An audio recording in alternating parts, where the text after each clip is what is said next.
You models are happy scraping the shit because you've never seen a miracle.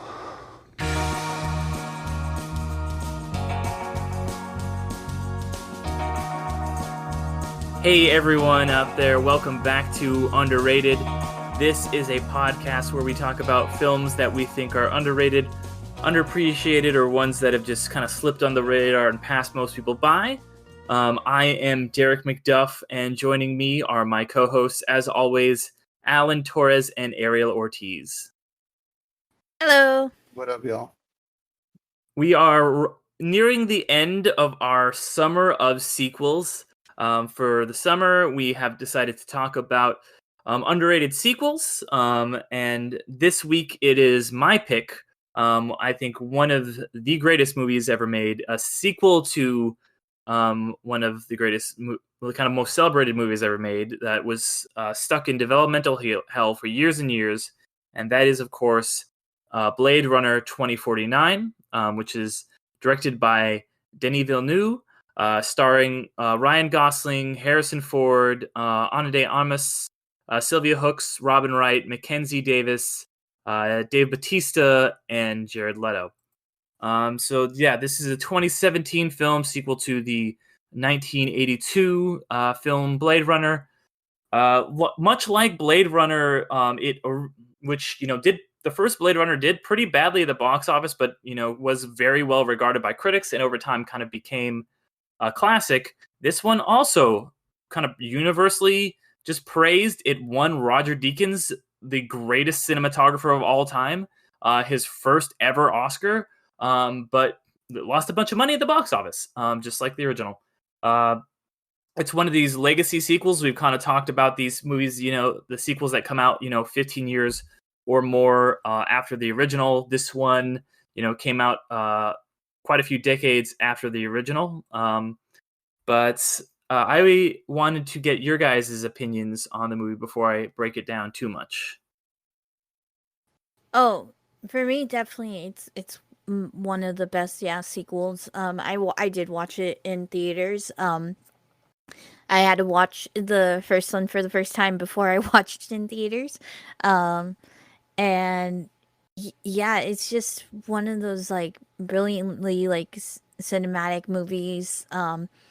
Definitely like a great continuation of what Ridley Scott captured on film, also in that those kind of like picturesque kind of shots and stuff. But then it also kind of like it builds on, I think, even more the themes of the first one, especially with like what is human, what makes human beings human, and why aren't these replicants like essentially humans themselves, just like, yes, they're genetically engineered, but they are humans and emotionally. And Ryan Gosling, of course, like as Ryan Gosling does, like just knocks it out of the park with capturing that. And I think is like a very good successor to not Deckard, but to oh goodness, I can't remember the character's name in the original, but of the android, the main the main Roy replicant, Batty. Roy Batty. Yeah, I think is played by Rutger Hauer. Or I more so it's like he could be considered as like a hybrid between the two. We see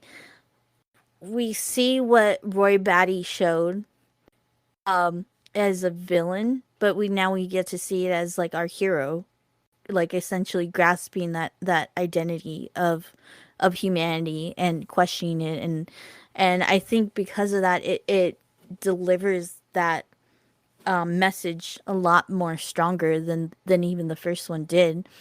And just going on this journey with that character and just essentially like just feeling how he feels is so like impactful. And definitely even with my viewing for recording today was just definitely like you just feel like for this character, of Kay or Joe, whichever, we'll call him Joe because that's how he, ended up as. But but yeah, it's definitely a great movie in my opinion, and I really don't understand. Like, I know that like the first one was a cult classic, it became a cult classic in a way.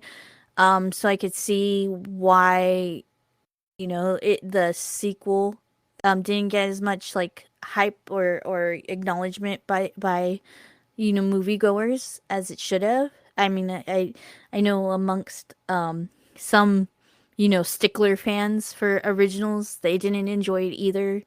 But I feel like if you truly enjoyed the first one and grasped that the theme, this second one just it takes it up and beyond that. So Yeah, definitely. Alan? Well, I do understand. I'll kind of answer your question a little bit. I do understand why maybe average, typical like moviegoers and sticklers, though the diehards. Just like I always say, one of the biggest quotes I say is, the only people who hate Star Wars more than anybody else are Star Wars fans. So it's the same thing with that. Blade Runner fans are going to hate Blade Runner 2049 because they just want to hate. That's their whole thing. But for average moviegoers, I can see why. This was kind of one of my big complaints about the first one as well. The pacing. The pacing is, I get it's like a neo noir, cyberpunk type of film, and the thing is that with the first one, the slow pacing was fine for the 2 hour mark because it's about 2 hours for the final cut, and it's fine. Like I think a regular moviegoer can go see it and be like, okay, that's fine. And I actually just texted a couple of people before I saw this or before we started recording about it, because some of my friends are like, "Oh, I like Anna de Armas," or "I like Ryan Gosling," whatever. And I was kind of mentioning, "Oh yeah, I'm watching Blade Runner 2049," and some of them who are pretty much average moviegoers were like, "Oh, I hated that movie." They're like, "Oh, it's so boring, it's so slow," and I enjoyed the first Blade Runner, but that was my main complaint about it, and it's kind of my main complaint about this one as well.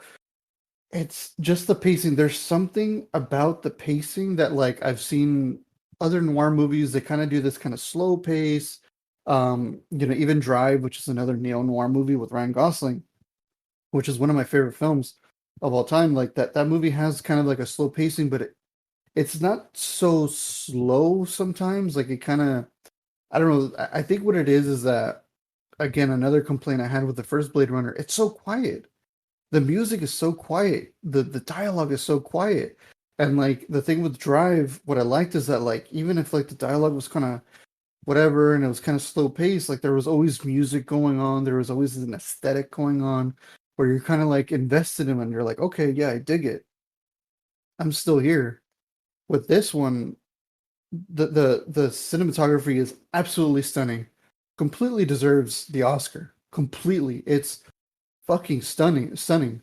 But the problem is the pacing, because there's a point in time where, like, yeah, you're looking at like the beautiful scenery, you're looking at the beautiful sets, you're looking at the beautiful CGI, everything like that, and you're just kind of like, okay, man, it's been 5 minutes. I get Las Vegas is orange right now, but can we kind of move on? Like that's kind of my thing. And the thing is, the music is quiet again, and what surprises me is that Hans Zimmer, I don't know the other composer, but I know he did it as well, where I'm just like, dude, yeah, dang. Vangelis. I'm sorry. Vangelis is the original composer. Okay. Oh no, I'm saying for this one, 2049. Oh, I think there was two. I think it was Hans Zimmer and somebody else. Um, from what I saw of the IMDb, but I digress. It like Hans Zimmer's just an amazing. Um, oh my god, I can't think of the word. Like his music is amazing. There's so many films where he has so many bangers. Like Interstellar. I know a lot of people like the Dark Knight trilogy music. For me personally, Batman v Superman. Um, Tenet was great. Like Inception. There's so many great things, and like I was like, why do you downplay his music? Like, why would you like kind of cut it off and make it so quiet? So I think that's why some people probably go, you know what, it's not for me, because there's just some scenes where, like, it's just too slow, and you're just like, come on, man. Like you get invested. Like one of my things is that the first hour was great. The first hour went like this. It was just going. The big fight scene in the beginning with Bautista was amazing. You're kind of getting into the story. You're figuring everything out with Ryan Gosling with Kay or Joe. And then about an hour in, there's like this slog where it just kind of puts the brakes and it just slows down. Like I understand maybe they're trying to like show the set designs and the cinematography and all the beautiful scenes, which I love. They're great. Like again, same thing what I said with Ariel on her podcast. Every shot a picture. Every shot, you want to put it up on your wall. But sometimes you're like, okay, man, I like this, but can we keep moving? Can we keep going? And I feel like there's a thing too with even the action scenes where Kay finally meets Deckard and they're in the casino, like the old burned down or kind of run down casino, and they're having their fight scene, and that fight scene was boring to be honest. I don't hate it, but there was just sometimes where I was like I liked how the music was coming in and out. Like you see Elvis and you see Marilyn Monroe kind of going off, and that scene was really cool. I really loved that part, but there was times where you're just like, it just needs a little oomph, like just a little bit more. Like, come on, give it to me. Like, it was kind of just like kind of edging a little bit, but other than that, to go into the rest of it, like I said, cinematography, the acting, the set design, the just the writing, like everything about it was awesome. Like I love so much about this movie where I was just kind of like sitting there going, "Oh my god!" Like I wish I was able to see it in theaters. Like I kind of kicked myself in the ass not being able to see it in theaters. But no, it's absolutely stunning. Like just so many great scenes. Like I think I absolutely loved Ryan Gosling and Anna de Armas's chemistry. Like they kind of stole the show for me. And there's obviously that scene where like she goes, "Hey, like put me in your little in the anniversary." And then later on he goes, "Hey man, like that's the only way you're gonna survive. Like if you die, if that thing crashes, that's it. We're done." And then it happens, and you're kind of That like you're broke my heart. That, oh my god, that fucking gets me. I've seen that scene a bunch of times and it still just kills me. Oh, that scene, yeah. it's heavy, man. And but the thing at the same time, it's moments like those that kind of brought me back in to the movie, where I was like, okay, I just kind of like how like the previous one, how there's so many cuts and everything. I feel like maybe it could have been just cut like maybe 10 minutes, maybe like just keep it at the 2 hour and a half mark. If you really want to make it long, just kind of cut out a little bit here and there, not even scenes, just cut out like some scenes where like just nothing's going on. I know the original Blade Runner did the same thing, where like Deckard's walking in a building or he's walking through like the Japanese market and like he's getting ramen and all that. It's great, but the thing is that movie did the pacing a little bit better, even though it was a little slow. With this one, that's all I ask. Because is it true that there's like a 4 hour and 41 minute cut of this movie as well?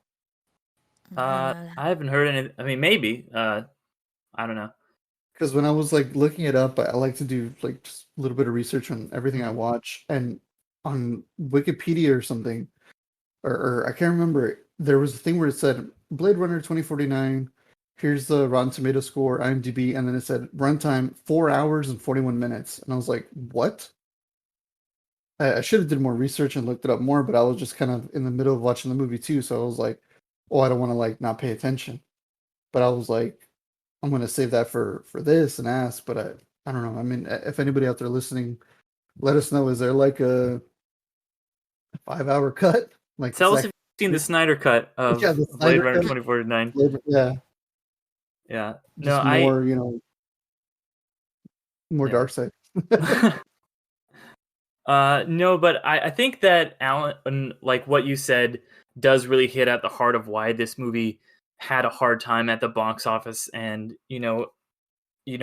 more people didn't connect with it. Like your average moviegoer didn't go out and see it, and it really only resonated with us kind of cinephiles. And Ridley Scott who directed the first one and produced this one, has was a ghostwriter on it too, has kind of echoed like in interviews saying that it is probably a little bit long and slow. But for me, I love that. Like for me, that really worked for this movie, and I don't like that in every movie, but the vibes that it created in this movie, because it is so slow and methodical, and you do need to connect to these characters and just kind of be like, you kind of connect to Kay and Joy and just the humanity and just kind of him just like feeling everything, because he is such a stoic performance, but he has so many emotions, and just the time that it takes in every scene, and just the kind of like how understated he is and how understated the film is, that works perfectly with the music and the fights. And I get what you're saying about like Hans Zimmer is usually this bombastic dun dun dun dun dun like, but if you have like big quick frenetic explosion scenes with like the triumphant Hans Zimmer scores, that is completely opposed to I think what this movie is trying to do, which is just like make it so like you're not in it for like just you're in it for the kind of the connection, like the humanity of these characters, and just kind of the quiet. I love the quiet nature of all of it, and I think that Hans Zimmer is such a masterful composer that he can do these big bombastic Dark Knight scores, but he can also reel it back and do these really powerful emotional character driven scores, and I think that he does a really good job with that. I'm really amazed by everybody in this is very stoic, like Love, she can't even display any emotions until the very end, when she has that like kind of like I'm the best, and she just like fucking kisses Ryan Gosling. It's just that kiss of death. I don't know why, but I just love that scene so much. She's just like, I'm the best, fuck you, That was like, pretty cool. I won't lie. And it's just kind of like the building, just like the boom, boom, boom, boom, like the kind of like these like tones that are building in that like scene, because you're seeing, it's just the tension is ratcheting up as they're like fighting, and Harrison Ford is slowly drowning, and like it's that like that text you sent us, Alan, where he's just like, Chewie, save me, like I was cracking up when you said that. I'll post it on the Instagram for you guys to see. Yeah, I just took a picture of my TV, and it just was just like, John, get ready. It's like just like Harrison. One big disappointment is Harrison Ford wasn't pointing. I don't know why. That's my favorite thing of Harrison Ford, is just like, I'm the president of the United States. God damn it! Like that pointing he does, I love. But yeah, good. I gotta send you guys. There's a picture where in that fight scene with Ryan Gosling and Harrison Ford accidentally punches him for real. Yeah. And there's this great picture of Harrison Ford being like, and Gosling just like, oh, it's so good. But I love like Harrison Ford is just kind of coming back and doing all these like his greatest hits tour. Like he's like, yeah, I was in all these great movies in the 80s, and like somebody like he gets grumpy when people interview him and it's like, so you're doing all your old, and he's like, yeah, so what? They're good movies. I want to do them. Like, and he just is like, fuck you, guy. Fuck you, interviewer. I'm going to go be Blade Runner again. And just, I really like that the way that I think that this movie is better than the first Blade Runner for me. I do like the first Blade Runner. Like, it's a classic. But this just took all of those themes that they had established and just built on them in such an interesting way. Like, in the first one, you're like, oh, is Deckard a human or a replicant? And you're kind of like, ooh, that's a really good question. It's never answered. And it's still kind of like left up. It's still left up for debate in this one. But this one, Kay is a replicant. And it still is like, is he human though? Like, he's not literally a human. And then he has that whole thing where he's just like, he's like, oh, to be born is to have a soul. And just like, she's like, you never had a soul. Like, you've been getting along fine. And I really like there's another layer to that where it's like, oh, he has like the hologram girlfriend, and it's just like Joy, and it's just like, how much of that relationship is real? Like, if she is only there to be in love with him, like that's her whole programming, can she actually have romantic feelings for him? Or is it just, because she does like put her own life at the line for him, and then they raise the question like, oh, Deckard, what if you were just only designed to fall in love with Rachel? What if that was your whole thing? Even like humans, like what if just because of your genetic makeup or whatever, like your chemistry, your life experiences, you meet someone, you're just going to fall in love with them. Like, it asks all these big questions, and it just kind of makes you think about the human experience in a way that really only sci-fi can. And that's what just elevates this movie above so much other stuff. Like, besides the fact that it is absolutely one of the most stunning looking films ever put to film, besides all of that, it just really the performances, just everything, every little thing about this. And one other thing too, like this is I mean, you guys were kind of mentioning. I don't know. I mean, they're probably out there, but I don't really know of anybody who liked the first Blade Runner or didn't like this one, because I feel like this somehow manages to be a perfect sequel to a movie that was like a classic. Like because there are always these movies that it's like, oh, it's impossible. You're never gonna please everybody. You're never gonna like make a sequel that brings the fans back. But I think they actually did a really good job with this, which is even more insane because the first one is so ambiguous, and it's like, how do you come back to it and still keep that ambiguous thread going? And one movie that I'll kind of compare it to is the Ewan McGregor Shining sequel. Doctor Doctor Sleep. Sleep. Doctor Sleep. On its own, Doctor Sleep I like. I think it's a really interesting kind of like horror thriller. As a sequel to The Shining, it's fucking garbage, and it kind of the connection between them makes them worse because The Shining's whole thing is it's ambiguous. It's like, are they ghosts? Is Jack Nicholson crazy? What's going on? You have all these questions, and the second one's like, no, it's just ghosts. Just don't even worry about it. It's just ghosts. And I'm just like, you ruined the kind of like ambiguous, cool ending there, and like because the whole thing about like, what is that last shot? And it's just like, oh, it's just ghosts. It's just answered. They just answer it. I think the one thing with Doctor Sleep though is that I think because I've literally read and seen all of them. I've seen The Shining, Doctor Sleep, and I've read The Shining and read the book as well for Doctor Sleep. And I think with Doctor Sleep, the film, it's just that movie was trying to please everybody, because that movie is kind of like an amalgamation of like people who read The Shining and read Doctor Sleep, but also people who saw The Shining but didn't read the books, and it was probably like, please Stephen King, who hates the movie. Yeah, which I'm not gonna lie, I'm gonna be one of those assholes. I like The Shining book a lot better. Even before I read The Shining, I saw the Kubrick movie and I was like, it's cool, it's all right. But then when I read the book, I was like, holy shit, this is way better. But what I always say to those people is that the Shining book is like fire. The movie Shining is like ice. Like they kind of go very separately. And with Doctor Sleep is that with Blade Runner 2049, it kind of had the advantage of being like, okay, we have a lot that we can do with this, which is one of the best parts about the movie, is that they kind of just go anywhere they can with it, because even with the original Blade Runner adapting Do Androids Dream of Electric Sheep? Mm-hmm. There's a Cinefix video on YouTube where they kind of found the difference, and they very much differ a lot. Which I won't lie, it sounds like the movie is better than the novel.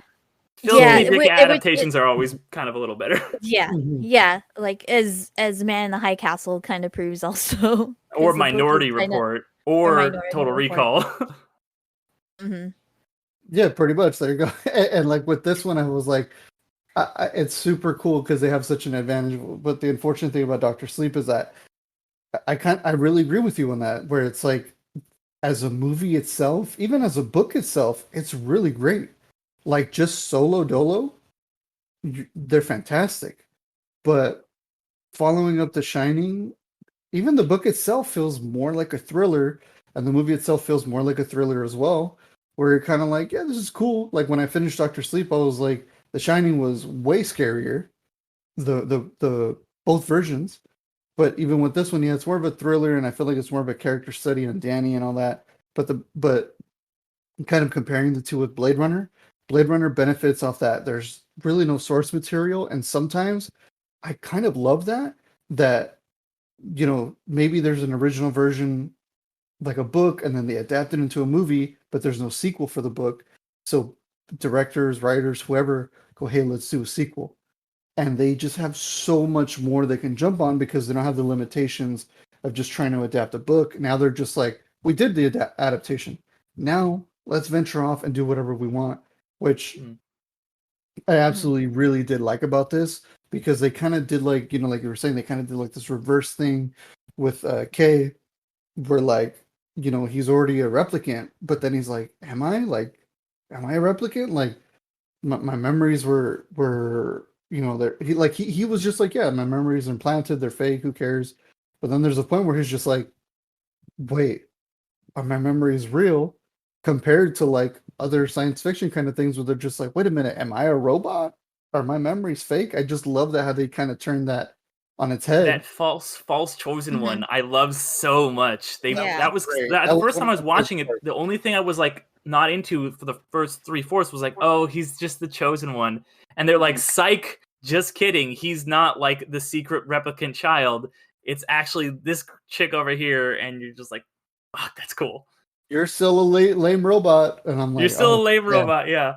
But like, you could, and that's the thing that I love about it. It's like you don't have to be the quote unquote chosen one to make a difference. You can be just an average Joe, like he is in Mhm. this, and just kind of like basically save the world. And everyone's kind of wants him to do his like the resistance is like kill Harrison Ford so they can't find us. And Wallace is like, oh, I'm gonna use you, and everybody's trying to use, and he's like, I'm just gonna get this dad back to his daughter because of just that human connection. There's all these Mhm. bigger things and bigger ideas. Like I like the things that it hints about, like how Wallace is like every empire has been built on slavery, and it's like, yeah, like Rome and the United States, and like all, and it's like this is the new kind of slavery, but it just boils down to at the end this essential human connection.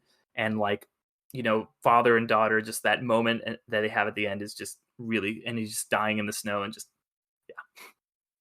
Yeah. Yeah, and it's just that whole thing of like the reason and then Deckard saying like, what do I even mean to you?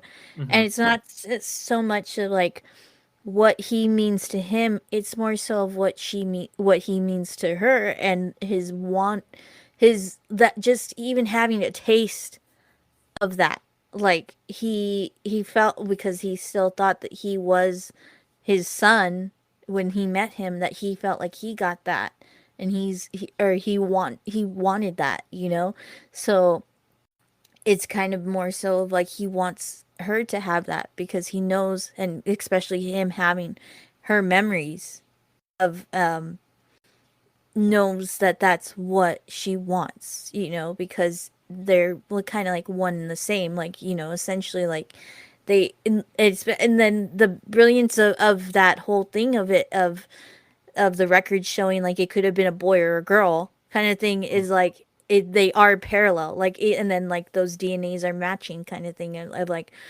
it comes down to that they are parallel to each other in the end, like, him to Deckard's daughter, and it's just so much of like he knows he's not going to get that, and he knows that it's not his anymore, and it's just like but he doesn't want to give it, he doesn't want to, like, like cost that to her, especially with her not having anybody, at least he had some people, he had his boss, he had Joy, and he got to experience that, whereas she's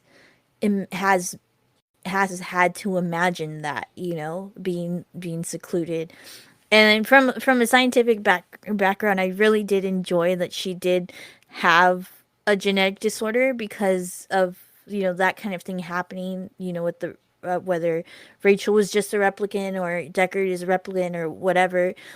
It made it a lot more plausible that she had like developed a genetic disorder, and that, because that's what evolution is, like, the first kind of like iterations of something new usually have like some kind of disorder to them, and then it, like, history corrects itself down the line.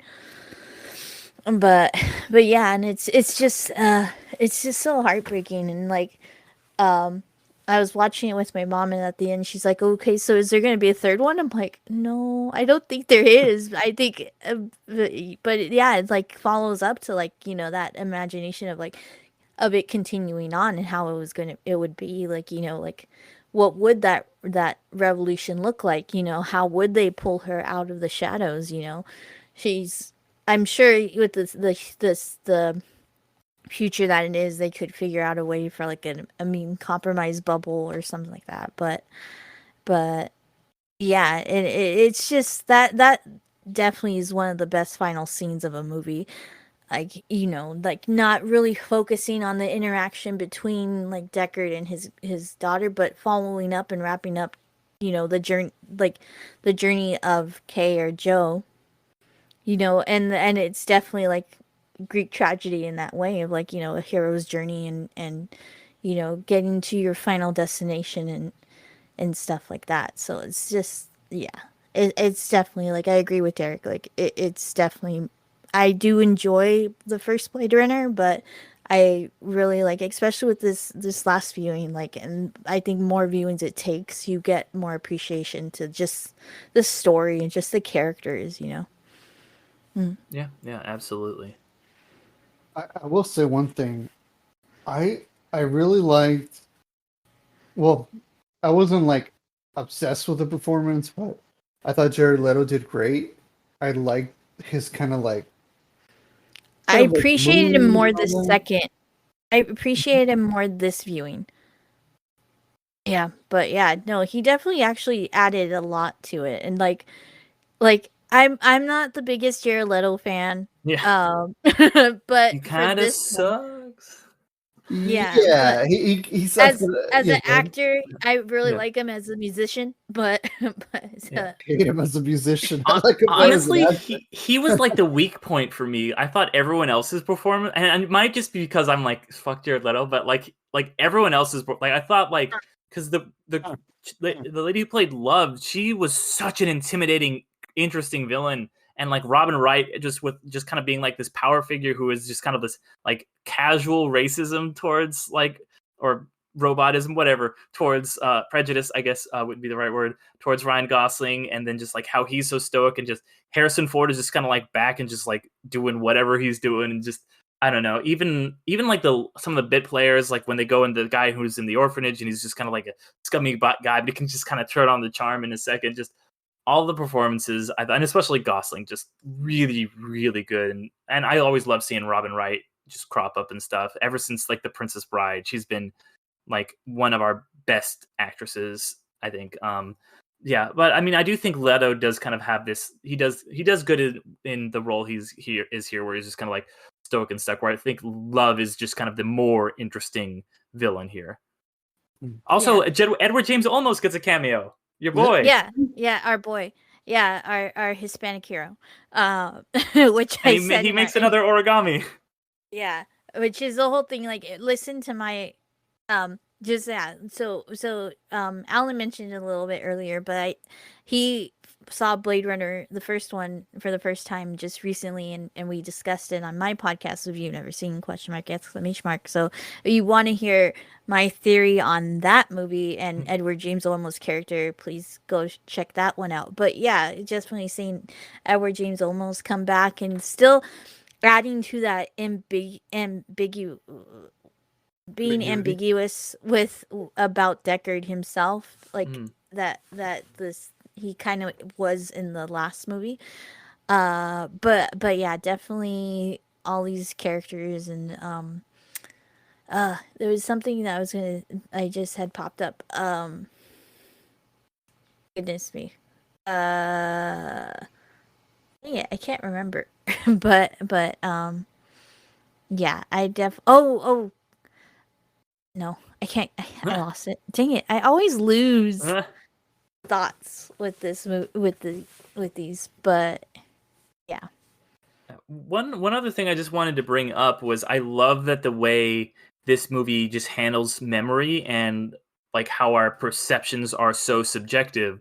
Like say that like me and someone had an interaction, and that interaction could be totally different in our memories. Like it's the same event, but we remember it completely differently. And like I love the way she's like everyone thinks that memories are in the details, but they're fuzzy, and just kind of like the way she just like describes all the memories and how like memory becomes really important, but it takes on a new meaning depending on like whose memory is and what point of view. And I just think that's a really cool kind of human experience, and just I don't know how that just kind of ties into the overall theme. That was just like a kind of like random little part that I love, that she is the memory designer and she is kind of the quote unquote chosen one. I thought was a really cool thing that they put in this movie.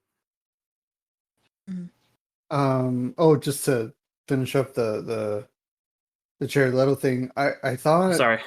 Oh no, no worries. I just thought like I was like, you know what, man? I kind of want to see him more as the Riddler. Like I don't know the way he's The Joker, like you mean? no. No. I Jared mean, Leto? Jared Leto was whatever. Like, I don't. I'll say this, and the listeners are gonna fucking hate me. I think Jared Leto as the Joker is better than fucking what's his name as Arthur Fleck. Oh, Joaquin Phoenix? Joaquin Phoenix, fucking I didn't garbage. see it because I don't want to watch Joker movie. Don't. You're not. I was fucking worried you were gonna say Heath Ledger, and I was like, I would hate Oh you no for no that. no no no I no was no like, No, what no, are you, no, no, no, Alan? no. Whoa, I okay. was, No, no, I was no, like no way, waiting. I no I was way. was like, ready to who throw are you gonna fists right say? now. Yeah, No I way, was no like way. waiting what Woo! name he was Woo! gonna You drop. had me worried, Alan. You had me No, I was worried. like, well, who's it's gonna because say everybody's. Jack Nicholson?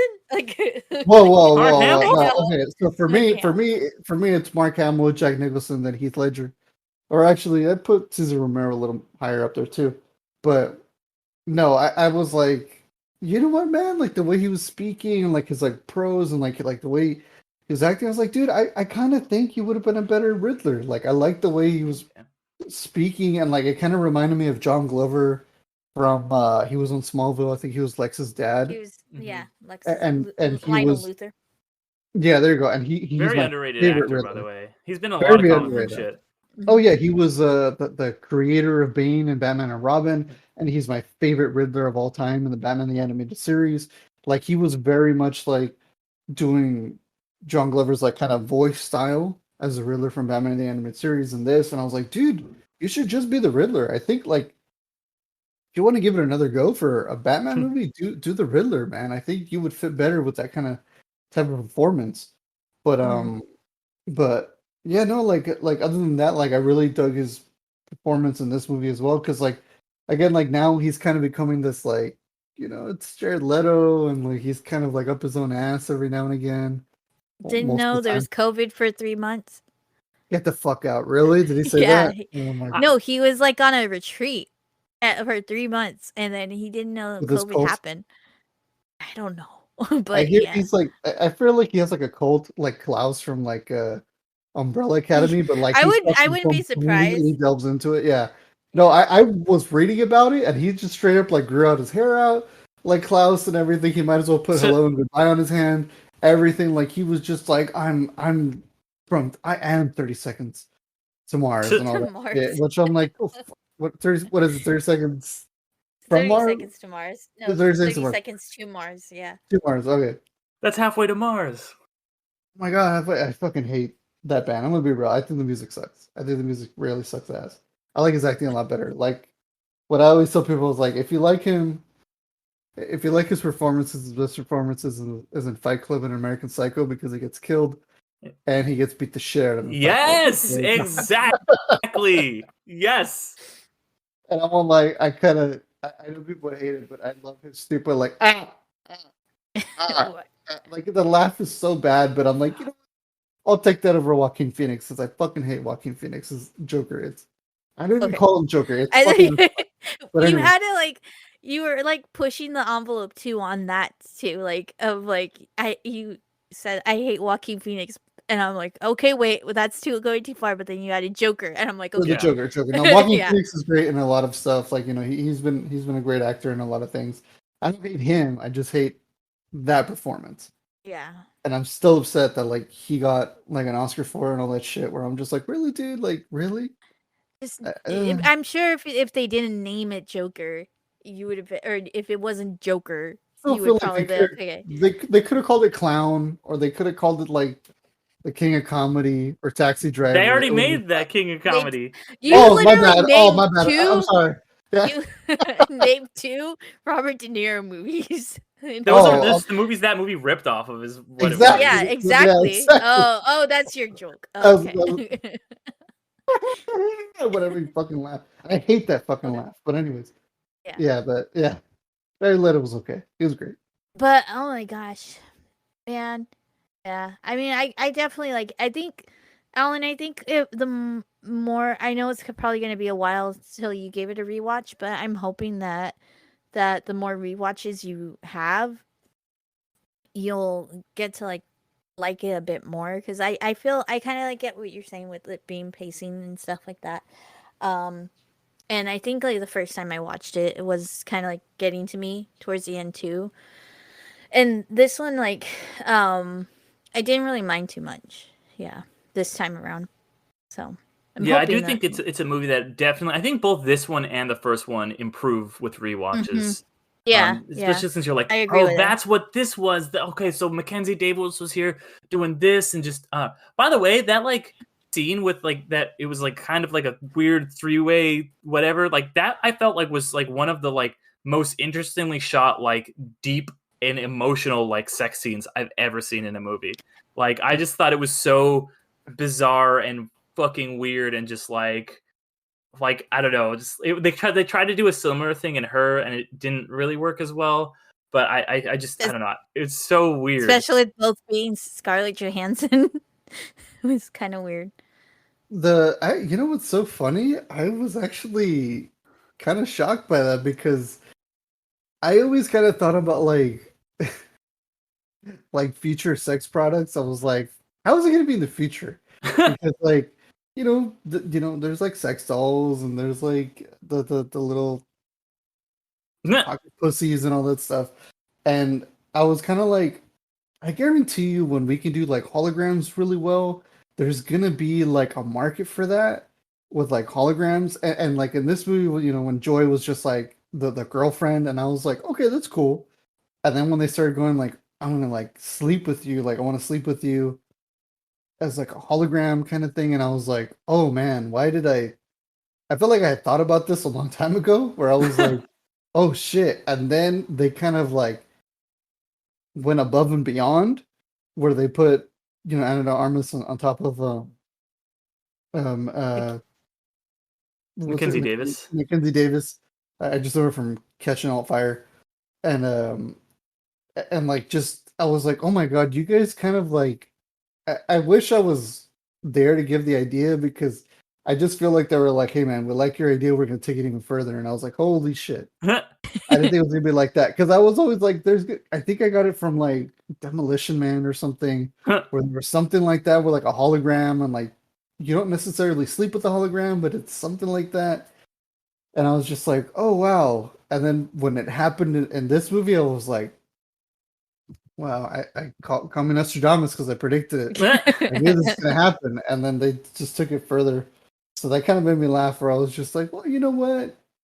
Now I know somebody who's seen this movie and who works in that kind of like industry is going to be like, I need to make that. I need to make a hologram. Like they even had the thing that goes on the ceiling for like to project her, and I was like, oh man, you're giving so many dudes so many ideas with this stuff.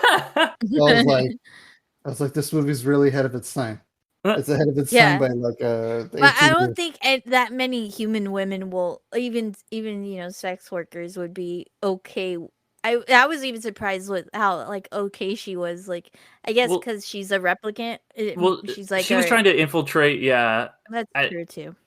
Yeah, they like I said, they do something similar in Her, but it doesn't. It's like kind of a little clunkier, and this one is just like and the idea behind both movies is the same. Where it's like the kind of like hologram slash like VR like girlfriend wants to be real for the person she loves, and she wants to like feel like she's real, and it just kind of comes back once again to those questions of like what is it to be human, what is it to be real and have a consciousness and have a soul, and like I was not expecting that question to be proposed in that scene, but they totally hit the nail on the head, I feel like. I think it made it more intimate too because while we see a lot of depictions of naked women and stuff like that in the movie itself, especially with like the like the program you could say of Joy. Um, this that whole scene didn't show any of her Mm-hmm. nudity. It kept her like shoulder up and stuff like that, and didn't show anything. So I think that adds to a lot more of like like intimacy and that versus like like exploitation of the of the the female form and all that, and like and the contrast between those and that why like when he sees Joy contrasting even more with like when he sees that Joy kind of hologram Yeah, I was gonna say later that on, too. it's Yeah. completely like it's not her. Like and you And then get that it's like and not it her. cuts right Yeah. after the sex scene right to that hologram for like a second that you do, like you mentioned, you do see nude, and then it cuts back to like the aftermath of Mackenzie Davis waking up and her Joy like kicking her out. And I thought, so it's like begging the question, like, okay, like you did just have the scene where you don't see anything, and then cuts right back to the hologram, the other one, and it's like, is this the same Joy, or has she evolved past this? After seeing Yeah. that, like after you see like the nude purple haired Joy, I was like, okay, this is completely a program. Like this is somebody else. Like that because I feel like the juxtapose compared to like how Ariel was saying where Joy is like, you don't see her body, you just kind of see like shoulder up, but then you see the juxtapose of the ad Joy, like the purple haired one where she's like naked and like they kind of show it everything. Like every shot was trying to focus on her face, on her hair, on her everything else and stuff. So they were just trying to be like, this is someone else. Like this isn't that one. And like even Kay, he kind of has that kind of sense of like, yeah, you're not her, which is even more heartbreaking too. Like I was just Mhm. like even I was like, get away from here, whore. You're not her. Yeah. But Yeah. then You're not my Joy. they still Yeah. managed to put a little doubt in your mind because she still that billboard still Joy. calls him Joe, and you're like, Yeah. Mhm. fuck, fuck. She's not. And but you want. But like you said, you're like, no, get away, get away. But it's the same thing with Deckard and the replicant Rachel. Yeah. Same thing where it's just like he was just like, you're not Rachel. Get out of here. Her eyes were But green. it still hurt him, to see like Mhm. when that the bad girl like Pris to kind of like shoot her like kind of gets him a reaction too because it's like still pretty much close to the likeness of her and like it's just like there's so many moments. That's why I Yeah. love I really liked this movie a lot more this past viewing, and definitely like I that's my you know outcome of this movie is that if you didn't like it the first time you watched it, maybe try giving it another watch and kind of like I think you listen to this podcast because like we're kind of going into depth in it, and you could still like rewatch it and kind of like okay like grab that kind of thing and get that more sense of the movie, and kind of like it'll allow you to, I guess, like focus more on the story and the characters and themes and stuff like that. And I then do you can agree. fast forward through it if it's really bothering you. Fast forward through the long You, shots. you know what? You know what it is? I'm getting the same feeling as I did when we talked about Blade Runner, where you look back at it in retrospect Mm-hmm. and you talk about it and you talk about the themes and talk about the scenes and the acting and everything. You kind of build appreciation for it. I think that's why the first one is such a cult classic, is that maybe somebody back in the day was like, oh yeah, I saw that Blade Runner movie and I thought it was okay. And then somebody goes, yeah, I saw it too. And they start talking about it and they just kind of go, holy shit, you know what? It's a lot better than I thought. Like now talking about it and discussing it. Because I won't lie, when I finished it, I was kind of like, oh, it was kind of, it wasn't rough in the sense that I disliked it. I was just like, man, it was kind of slow, man. Like I kind of needed like a little like oomph sometimes. But then now discussing it, I'm just kind of going like, you know what, man, it was pretty good. Like now that I think about it in retrospect, I like it a lot more than I did, like an hour ago. But I do want to rewatch it, just like when I want to rewatch the first one. I'm hoping maybe one day, out here we're able to watch like a twofer where they show it in theaters, because I definitely want to see both of them on the big screen, because one of the things that I really loved was like just like I said in the podcast with you, was that with the first Blade Runner, Sean Young's scene, Rachel, when she first appears on screen, it is so fucking cinematic. Like it is so cinematic. she's doing the test with Deckard, and she's like smoking a cigarette, and she has that fucking cool ass like hairstyle, and her eyes are kind of glowing red, which I do miss in this movie. And then she's smoking, and the smoke's just like this, like it's stunning, and I want to see that on the big screen. And the same thing with this movie, where there were scenes where you're just like, I'm not trying to boast, but I did watch it on my 70-inch TV, and I was like, man, I still wish I can see it on an even bigger screen to truly appreciate it. But yeah, I'm hoping that like I think at the end of it, to recommend it, I would recommend, if you can, give it a watch. It's on HBO Max. Watch it on a big fucking screen if you can. But I think people will appreciate it more if they saw it on like the silver screen, like an actual theater, because I feel like it's just more appreciative. It's more encapsulating on a big screen. Yeah, I completely agree. Like, obviously, it's a big recommend from me, and I was watching part of this on my phone just because I needed to watch it before the podcast, and that was the only way I had access to it. And I was like, this almost feels like a crime. I was real fast. There was a point where I was watching it in the living room, and then I said, "Fuck, dude, I really got to take a shit." Like, because I watched, I got off work, and I just was like, "Boom, I'm gonna watch Blade Runner," and I fucking jumped on the TV and I started watching, and I was like, "Oh my god, I really got to take a shit," and then I ran to the bathroom, and then I was like, pause it here, and then I started watching it on my phone while I was taking the dump, and I was like, oh, it was pretty great. And then I took a shower, and then I went back into the living room. So when you were like, I don't watch it on my phone, I was like, I feel you too, dude. I take a shit. I was watching it, but yeah, sorry. But yeah, if you have the choice between your phone in the bathroom or a 70-inch TV, go for the 70-inch TV. That's my recommendation. Because there was a point where I'm showering and I want to watch it, so I was like this. I was like, "Oh man, oh look at Kay, man, he's so handsome." Yeah, that was me. I was like cracking up, and my cat's like walking, and he's like, "What the fuck are you doing?" Watch it, Blade Runner. Go fuck yourself. So yeah, I think we can all definitely recommend this movie. But yeah, so we just got thanks everybody for listening. This has been our summer of sequels. We've got one left. Next week we're going to be talking about one of Alan's favorite movies of all time, Back to the Future 3. But we have been the Undercast Company. We do some other podcasts. Ariel, if you want to talk about your podcast before we wrap up. Yeah. So my podcast, if you've never seen, ! Is just started its second season and its second year. We started off with, like I mentioned earlier, Blade Runner #1, and Alan was my guest on that.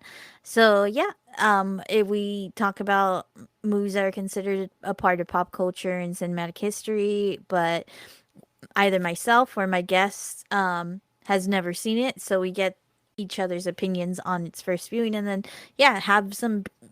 sometimes end up having some very deep discussions on philosophy and stuff like that, like how Blade Runner kind of led to, and so yeah, and Yep. And then I just want to mention I've been guesting on a few shows recently, so if anybody wants to check those out, I was on a podcast called Force 5 where I talked about my top 5 brief encounter movies, because you guys can tell hearing me talk about Joy and Kay, this movie I love, those kind of brief romantic films. I also was on a podcast called Hit Me One More Time, where we look at nostalgia, talking about Pokemon, the first movie. Oh. Yeah. And then I was on a Coachella podcast talking about Huell Hauser, which was fun. And I talked about Pirates of the Caribbean on one called The Final Draft, and then recently was on the Matt and Mark movie show talking about The Jungle Cruise for new movies. So I've been busy. So anybody who wants to check out any of those shows, check them out on whatever podcast app, or obviously any of our other shows. But thank you once again, everybody, for listening. Check us out on our Instagram or Discord. We've got a new Discord, so if you guys want to interact more directly with us, that's a good way to do it. We also have a Patreon if you guys feel like contributing that way, or if you would just want to give us a review on iTunes, rate us 5 stars. That helps the show so much. But once again, I have been Derek McDuff. I've been Ariel Ortiz. And I've been Alan Torres, and I just want to leave off real fast. One last thing, real quick, before I go off. I want to hear what you guys think what is the most beautifully cinematic film you've ever seen? Like, which one do you feel like to you, listeners? Go on our Twitter, Instagram, whatever. And I want to hear from you guys. Our Discord as well. Mm-hmm. Just got that up and running. And I just want to hear what you guys think is the most beautifully cinematic film you've ever seen. Compared to, I'm not compared, but like, we're talking about Blade Runner 2049. I want to hear what we all want to hear, what you guys think is the most beautifully stunning film where you go every shot of frame, or not every movie picture, every shot of picture kind of thing. Like you can put it up on your wall and you're like, yes, that's stunning to me. Yeah, just for that one, I have actually a very relevant, under the radar. I don't know necessarily, but underrated, but definitely under the radar, independent movie called The Fall is a really good cinematic movie for you. So if you want to check that one out, or if you agree with me, I would like to hear it too. Yeah, anything Roger Deakins has done really, or Inarritu, a lot of his stuff, and then the 2015, whatever the Michael Fassbender version of Macbeth, definitely I think is one too. But yeah, out there, listeners, tell us which ones you guys thought were really amazing looking films. But until then, I will see you in another life. Thanks for being amazing. Take it easy, everybody.